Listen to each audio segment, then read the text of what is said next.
Halo guys, selamat datang di channel Apres. Aku Izan di sini sebagai tutor kimia. Dan aku Siva sebagai writer yang akan mendampingi kalian di ruang belajar. Di video kali ini kita akan belajar mengenai polimer organik.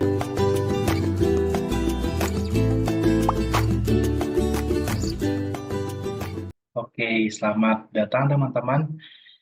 Ini adalah materi terakhir ya sebelum kita pembahasan. Karena nanti di pertemuan 14 itu kita bakal bahas soal untuk persiapan UAS. Di pertemuan 13 ini kita belajar tentang polimer organik. Sebenarnya di materi ini tuh semua sih full teori ya, full teori, nggak ada hitungan. Tetapi ada dua hal yang harus teman-teman tahu nih di bab ini. Jadi eh, ikutin ya sampai habis. Oke. Nah, apa itu sih polimer? Polimer itu berasal dari kata poli, banyak. Kemudian eh, ada meros, bagian. Jadi polimer itu molekul dengan massa molar tinggi yang terdiri atas banyak monomer yang bergabung melalui ikatan kovalen. Nah, jenis-jenis polimer itu ada yang berdasarkan asal. Berdasarkan asal itu alami dan sintetik. Alami itu berarti berasal dari alam, dari makhluk hidup. Contohnya, ya polimer yang bersifat biodegradable ya, pasti yang dia mudah terurai gitu. Kemudian sintetik. Sintetik itu dibuat melalui reaksi kimia. Contohnya minyak pelumas, cat tembok.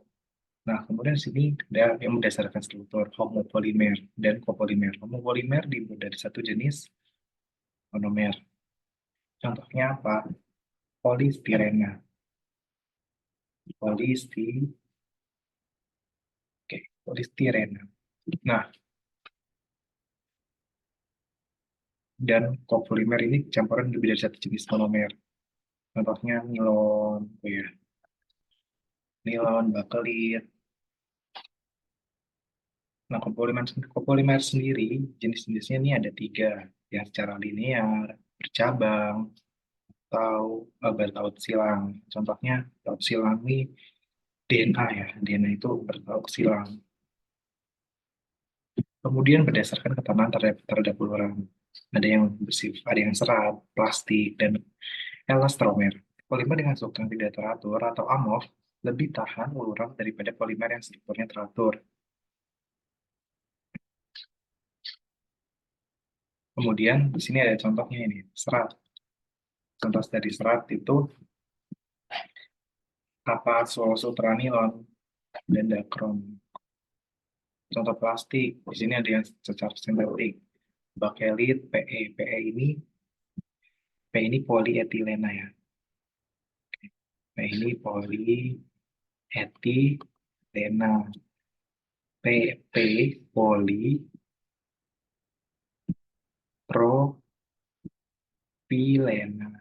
PVC, polivinil, klorida. Nah, PS ini polisulfurida. Nah, itu masuk itu jenis-jenis plastik ya. Yang teman-teman temukan nih biasanya di bawah botol. Biasanya ada tuh tulisannya PE atau PP gitu.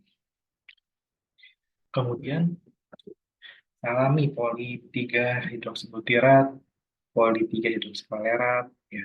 Kemudian contoh di elastomer itu contohnya karet alam untuk alami dan sintetik itu karet SBR. Karet SBR itu karet ban mobil ya.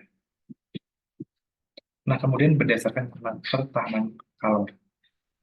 Sini ada termoplastik dan termoset. Termoplastik dia mudah leleh kalau dipanaskan. Kalau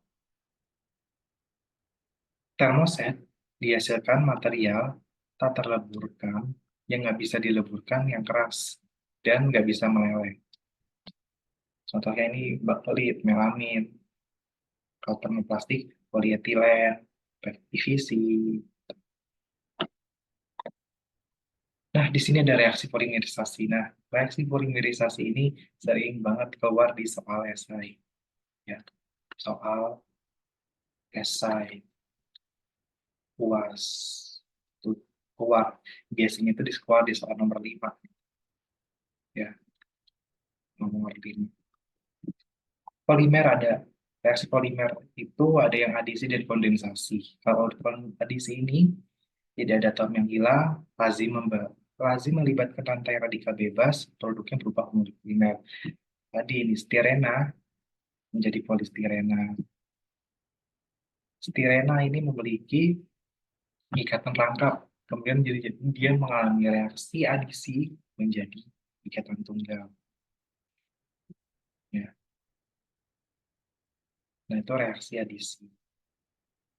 Kalau reaksi polimerisasi itu terjadi antara dua monomer yang dua monomer masing-masing memiliki minimal dua gugus fungsi. Melepaskan molekul H2O, lalu produknya berupa heteropolimer.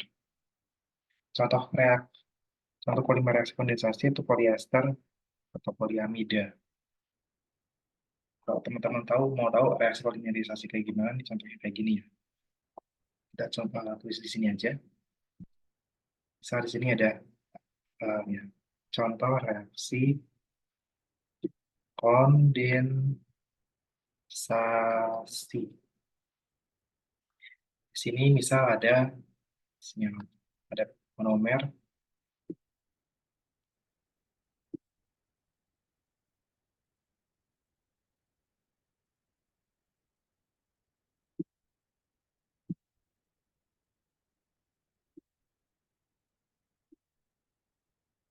Ini monomer satu lah ibaratnya ya.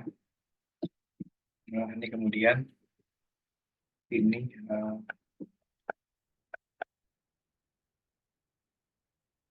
oke.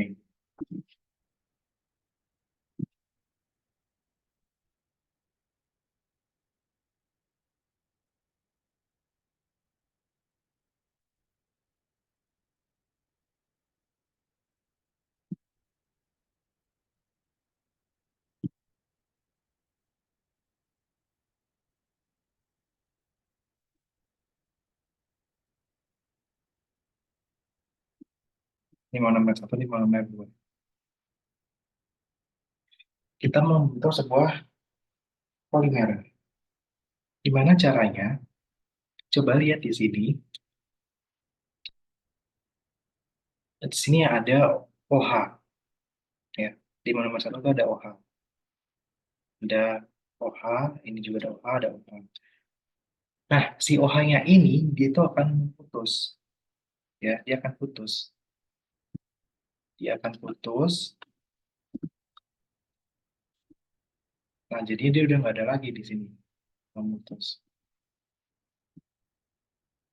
Nah, kemudian si OH yang ini,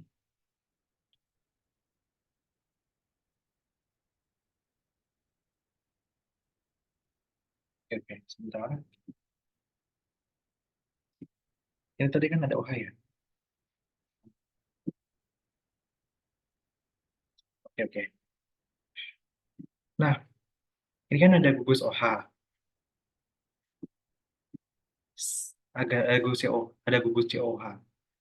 Nah, gugus OH, ini kan ada gugus OH juga kan di sini. Hanya itu nanti dia akan putus, ya. Atom H-nya dia akan putus. Di sini juga akan putus nanti dia.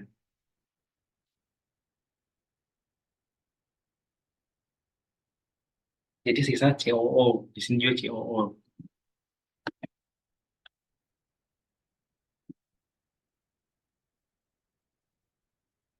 Kemudian, nah di sini yang nomor kedua. Di sini dia punya OH. Si OH-nya ini, dia juga putus juga. Ini juga bakal putus. Ya, dia bakal putus menjadi, ini juga dia bakal putus, ya kan, nanti. Nah, ini kita lingkarin aja kayak gini. Dia bakal putus. Dia juga bakal putus. Nah, kemudian,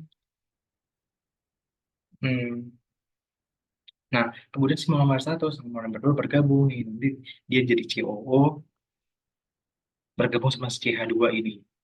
Jadi seperti ini. O, C,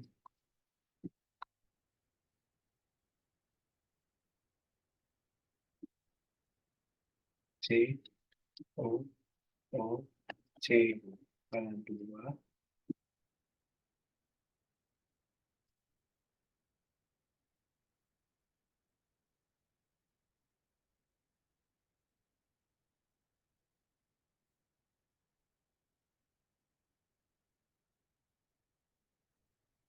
Nah, karena ini kan polimer ya, jumlahnya banyak banget. Ini bisa kita kasih volume nih, ya, yaitu sebanyak N. Kemudian, nah ini kan ada H sama OH. Nanti dia membentuk H sama OH membentuk menjadi H2O. Itu sebanyak 2N kurang 1 H2O. Itu. Nah, ini reaksi kondensasi.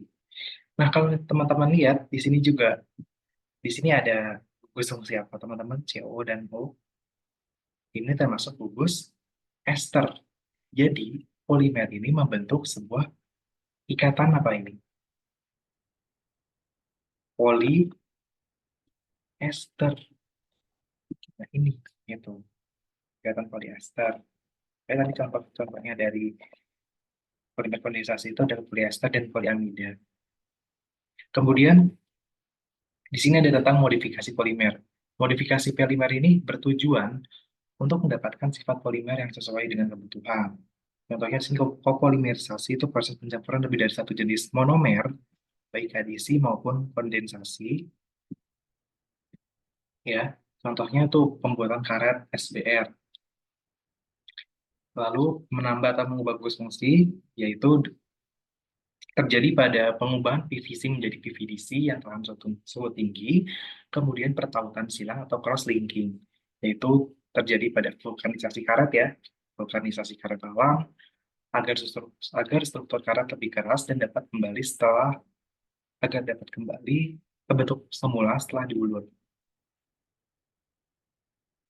Nah, di sini kita belajar tentang protein nih, protein dan strukturnya. Jadi, protein itu adalah biopolimer peptida yang tersusun dari sejumlah asam amino yang dihubungkan dengan ikatan peptida. Fungsinya itu adalah sebagai hormon, ya, sebagai enzim, antibodi, strukturnya itu berasosiasi dengan senyawa lain, itu nukleo, membentuk nukleo, lipo, atau glikoprotein. Polaritas, jadi protein itu ada yang bermuatan netral, bermuatan plus, atau minus. Nah, kalau dia netral, berarti dia itu muatannya bisa disebut juga dengan unfiltered ya.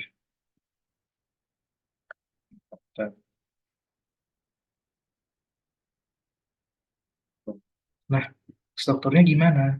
Struktur dari protein nih, struktur dari protein. Nih, struktur monomer protein. Ini dia NH2, ya, CH, C, O, OH. Nah, ini ada N. NH2 ini merupakan gugus amina ya, gugus fungsi amina. Ini atom hidrogen, ini karboksil, gugus fungsi karboksil. Dan area ini merupakan rantai sampingnya atau alkilnya yang ini ya, asam aminonya gitu. Ada glisin, alanin, fenilalanin, dan sebagainya. Nah, tapi teman-teman, nah ini teman-teman yang teman-teman tahu, di sini teman-teman nggak usah hafalin rantai gugus sampingnya ya. Di sini teman-teman harus tahu uh, asam amino itu kan ada dua ya. Ada asam amino esensial dan asam amino non esensial. Itu yang harus teman-teman tahu ya.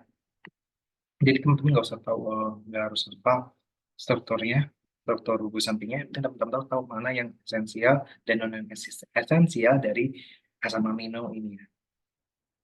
Asam amino itu banyak jumlahnya, ya, banyak. Tapi yang ditemukan itu 20 asam amino. Tuh. Nah, di sini kita perbesar aja ya gambarnya.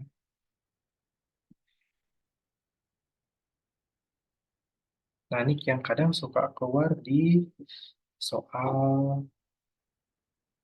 soal UAS ya, pembentukan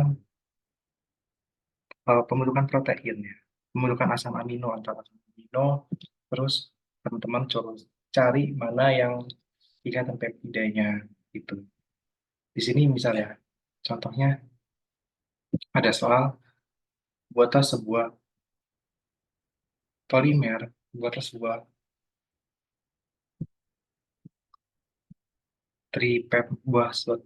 peptida ya, ikatan di peptida antara glisin dan alanin. Tuh, misal kayak gini strukturnya. Nah, gimana cara kita membentuk ikatannya itu? Di sini ada ikatan OH ya. Dia di dia punya ikatan karboksilat. Terus dia ada OH kan. OH-nya ini nanti dia mutus. Nah, bisa kita taruh sini aja. Nah, kemudian juga si alaninnya ini ya. Ini kan gugus amina. Nah, NH2 kan, atom H-nya ini dia putus nih. Terus, nah dia putuskan, ketika dia putus, ini ikatan OH dan H-nya, atom H dan H-nya, dia nyambung seperti ini. Seperti ini. Kemudian membentuklah sebuah ikatan peptida. Ini ikatan peptidanya. Jadi ikatan peptida itu adalah ikatan eh, yang terdiri dari atom-atom C, O, N, dan itu ikatan peptida. Nah, kemudian, lalu gimana nih OH sama H-nya? Ya, OH sama H-nya dia membentuk sebuah ikatan H2O ya. Jadi H2O gitu. Jadi, konsepnya kalau teman-teman lihat nih ya, itu hampir sama. Itu sama ya. Reaksi pembentukan protein itu sama dengan reaksi kondensasi ini. Ya kan? Dia memutus ikatan, kemudian dia membentuk sebuah ikatan polimer ya, ikatan peptida dan air gitu. Jadi termasuk salah satu contoh reaksi kondensasi yang terjadi pada protein. Seperti itu. Nah, sekarang kita kembalikan aja seperti semula. Nah, pelipatan suatu protein itu terjadi antara interaksi antara gugus fungsi. Dalam protein melibatkan pelipatan struktur primer protein menjadi struktur 2, 3, atau 4. Interaksi pada struktur 3, interikatan intra atau antar rantai protein. Kalau pada struktur T, kalau interaksi pada struktur 2 itu ikatan hidrogen intra atau antar rantai protein. Kalau kalau pada struktur 3 itu ikatan hidrogen, jembatan garam, jembatan hidroksida, dan interaksi hidrofobik. Lalu protein itu fungsinya buat apa sih? Salah satunya itu buat emulsifier. Contohnya itu adalah telur dalam mayones. Ya, dia hmm, sebagai pemadam gitu ya, emulsifier itu sebagai penentau. Gitu. Nah, kemudian kita belajar tentang polinukleotida, asam nukleat. Coba lihat di sini teman-teman. Polinukleotida itu terdiri dari apa? Nukleotida itu terdiri dari ini ada ikatan fosfodiester, ini yang berbentuk ini adalah gula pentosa, kemudian ada basa nitrogen ya, pasangan basa nitrogennya, ada gugus fosfatnya juga. Nah, pasangan basa nitrogen itu ada purin dan pirimidin. Ini yang harus teman-teman tahu ya. Purin itu adenin dengan timin. Kalau pirimidin, guanin dengan sitosin. Nah, Terus gimana kalau kita mau menghitung jumlah adeninnya atau sitosinnya? Nah, ini ada rumusnya nih, jumlah adenin tambah jumlah si guanin, sorry, ini bukan guanin ya, tapi timin, sama dengan jumlah sitosin, ini bukan guanin ya, guanin. Nah, itu rumusnya ya. Nah, kemudian di sini ada karbohidrat dan strukturnya. Karbohidrat itu nggak hanya ditemukan pada nasi ya, teman-teman. Bahkan di tisu yang sering teman-teman pakai itu mengandung karbohidrat. Itu berupa apa? Berupa selulosa. Gitu. Dan karbohidrat ini tuh dihubungkan dengan ikatan glikosidik. Jadi setiap senyawa polisakarida dalam karbohidrat itu memiliki ikatan glikosidik yang berbeda-beda. Contohnya pada pati. Pada pati itu dia memiliki ikatan 1,4 alfa glikosidik. Sedangkan pada selulosa memiliki ikatan 1,4 beta glikosidik. Kemudian sifat karbohidrat, dia banyak memiliki glukosa, ya, sering digunakan sebagai pengental. Terus dia bisa membentuk gel ketika gugus CO2-nya kontak dengan kalsiumnya dimanfaatkan untuk penyalut slow release fertilizer sebagai kitosan, memiliki gugus yang kedua yang digunakan untuk menyerap logam berat.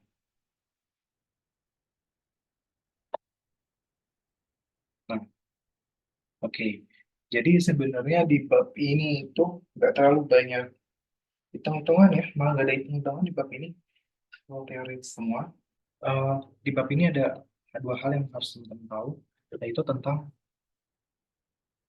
reaksi yang tadi ya, reaksi polimer, reaksi polimerisasi itu tadi ya, sama belajar semua teori ya.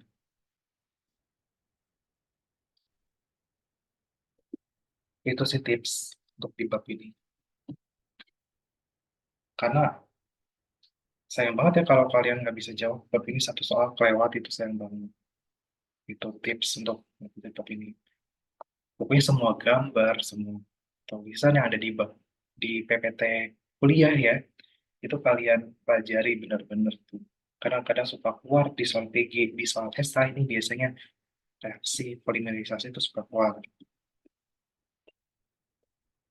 Biasanya di soal nomor terakhir atau nomor 5. Sekian dari aku, semoga bisa dipahami ya teman-teman. Kemudian kuliahnya lancar, UASnya juga lancar, dapat nilai yang bagus, dapat nilai A.